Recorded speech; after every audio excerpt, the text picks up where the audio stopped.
હિપ્સના થાપાની ચરબી દૂર કરતી એક પગની આપણે કસરતનો અભ્યાસ કર્યો.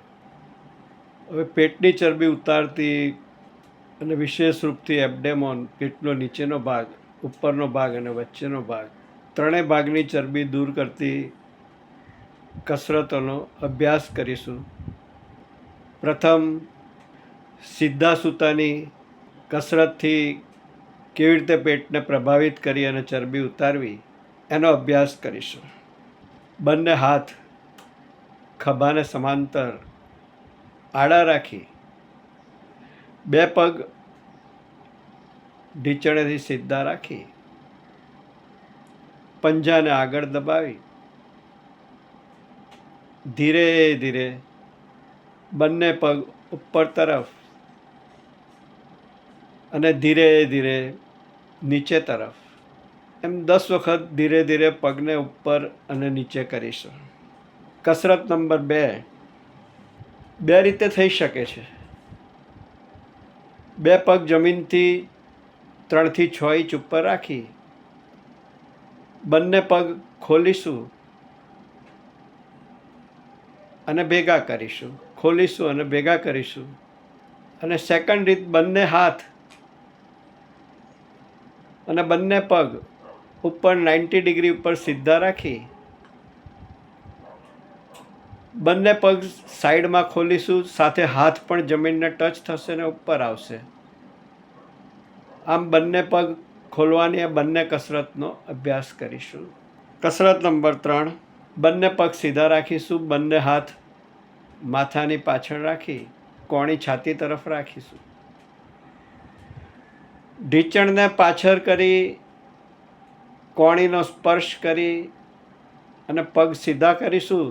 તમારાથી થઈ શકતું હોય તો પગ સીધા કરતી વખતે જમીનથી 4 ઇંચ ઉપર રાખી અને ફરી પાછા લાવો. આથી 10 થી 20 આવૃત્તિ આવી આપણે કરીશું.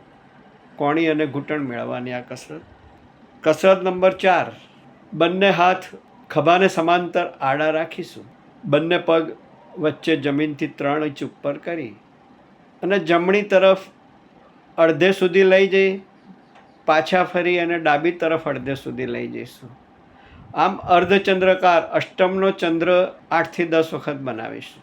કસરત નંબર 5, પવન મુક્તાસન. પવન મુક્તાસન એટલે ઢીંચણને બે પગ પહેલાં સીધા રાખી ઢીંચણેથી વાળી શ્વાસ ભરી ઢીંચણને પેટ છાતી સાથે દબાવીશું. સંપૂર્ણ ઢીંચણ છાતી સાથે દબાઈ જાય, શ્વાસ બહાર કાઢી અને મસ્તિષ્કને ઢીંચણની વચ્ચે લઈ જઈશું. શક્ય એટલું ઢીંચણની પાસે લઈ જઈ અને ધીરે ધીરે પાછા ફરી બંને પગ સીધા અને શરીર જમીન પર આવી જશે. કસરત નંબર 6, બંને હાથ આડા ફેલાવી દઈશું અને બંને પગથી પૂર્ણ શૂન્ય બનાવીશું. પગને ઉપર લઈ જઈ જમણી તરફ અને ડાબી તરફ બંને બાજુ લઈ જઈ અને ક્લોકવાઇઝ અને એન્ટી ક્લોકવાઇઝ શૂન્ય બનાવીશું. કસરત નંબર 7 સાયકલિંગ છે. બે પગ સીધા રાખી પંજાને આગળ દબાવી 90 ડિગ્રી સુધી ઉપર લઈ જઈ ઢીંચણેથી વાળી નીચે તરફ લાવી પગ સીધા કરીએ ત્યારે આપણા ઢીંચણના પાછલા ભાગનો અને એડીનો ફક્ત સ્પર્શ જમીનને થાય અને પગ ઉપર તરફ જાય. આવી ક્રિયા વારંવાર કરીશું. એ જ પ્રમાણે એની ઓપોઝિટ ક્રિયા, બંને પગને પહેલાં વાળી 90 ડિગ્રી સુધી ઉપર લઈ જઈ અને પગ સીધા રાખીને નીચે લઈ જઈશું ત્યારે એડી અને ઢીંચણના પાછલા ભાગનો ફક્ત સ્પર્શ જમીનને થાય. આવી ક્રિયા વારંવાર કરીશું. કસરત નંબર 8, જમીન પર આપણે સીધા સૂતેલા છે, પગ સીધા છે, એ પગને 45 ડિગ્રી અથવા 90 ડિગ્રી સુધી વાળી આપણી શક્તિ પ્રમાણે સીધા સૂઈ અને બેઠા થઈ આપણા હાથનો બગલનો ભાગ ઢીંચણ પાસે જાય ત્યાં સુધી હાથ સીધા કરી અને ઢીંચણની બહાર લઈ જઈશું અને પાછા સૂઈ જઈ અને ફરી બેઠા થઈશું. આવી વારંવાર ક્રિયા કરીશું. કસરત નંબર 9, નાવાસન. ઘણા લોકો આ ક્રિયા બહુ ઝડપથી કરતા હોય છે, પણ જેટલી ક્રિયા ધીરે કરીએ એટલો લાભ નાવાસનમાં વધારે થાય. બિલકુલ ચત્તા સૂઈ જવાનું, હાથ મસ્તિષ્કની પાછળ રાખવાના અને શક્ય એટલા પગને ઉઠાવી પાછળ તરફ લઈ જઈ અને આગળ બેઠા થઈ અને પશ્ચિમોત્તાસનની પોઝિશનમાં માથું આગળ ઝુકાવી ઢીંચણની નજીક મસ્તિષ્કને લઈ જવાનું. આમ આગળ અને પાછળ બંને બાજુ શરીરને વારંવાર ડોલાવવાનું છે. અને નાવાસન કહીએ છીએ. કસરત નંબર 10 બહુ સરસ મજાની કસરત છે. બંને પગ સીધા રાખીશું, બંને હાથ આગળ તરફ રાખીશું, પાછળથી અને આગળથી બંને બાજુથી ઉપર થઈ બંને હાથ આપણા ઢીંચણની નજીક લાવી હિપ્સ પર, થાઈઝ ઉપર બોડી રાખી અને સ્થિરતાપૂર્વક વધુમાં વધુ કાઉન્ટ કરીને રોકાઈ શકીએ એટલું રોકાવાનો અભ્યાસ, જે પેટને વધારે પ્રભાવિત કરે. આ જ ક્રિયામાં ચલિત કરી શકાય. હાથ સ્થિર રહે પણ પગ જે 2 ફૂટ ઉપર કર્યા છે એ જમીનનો સ્પર્શ કરી વારંવાર ઉપર નીચે, જમણો ડાબો પગ ઉપર નીચે આવે.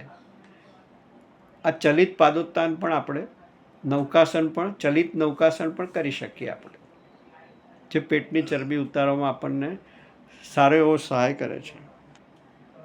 કસરત નંબર 11 હસ્ત પાદોત્તાનાસન, એને બહુ જ મહત્વની ક્રિયા છે. એ આસન ફોર એ વુમન કહેવાય. બહેનોને વિશેષ પ્રભાવિત કરે છે.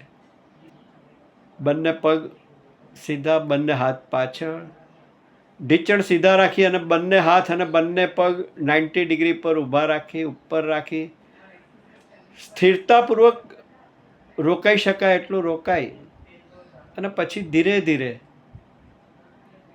આપણો જમણો પગ આગળ જાય અને ડાબો હાથ પાછળ જાય. બાકીના હાથ અને પગ ત્યાં જ સ્થિર રહેશે. જમીનની નજીક જાય, થોડીક ક્ષણો રોકાઈ ધીરે ધીરે હાથ પગ ઉપર આવી જાય. ત્યારબાદ એની વિરુદ્ધ દિશાની ક્રિયા થાય. ડાબો પગ નીચે જાય, જમણો હાથ પાછળ જાય. જમીનની નજીક જઈ એ પણ ફરીવાર ઉપર આવી જાય અને બંને હાથ અને બંને પગ ઉપર રહ્યા પછી ધીરે ધીરે 1 ઇંચ પર રોકાતા રોકાતા રોકાતા રોકાતા ધીરે ધીરે પગ જમીન તરફ જાય, ઢીંચણ સીધા રાખી હાથ પાછળ તરફ જાય અને ધીરેથી અવસ્થા પૂર્ણ થાય, બધું જ જમીન પર આવી જાય. કસરત નંબર 12 ફ્રી સાયકલિંગ. બંને પગના ઢીંચણ આગળ પાછળ થતાં મેક્સિમમ ક્રિયાઓ કરવાનો પ્રયત્ન કરો. ક્લોકવાઇઝ આગળ પાછળ થાય અને એન્ટી ક્લોકવાઇઝ પણ બંને પગ ઢીંચણેથી વળીને આગળ પાછળ થાય. આવી ક્રિયા આપણે વારંવાર કરીશું. તો આ થઈ આપણી સીધા સૂતાની બધી જ કસરતોનો અભ્યાસ.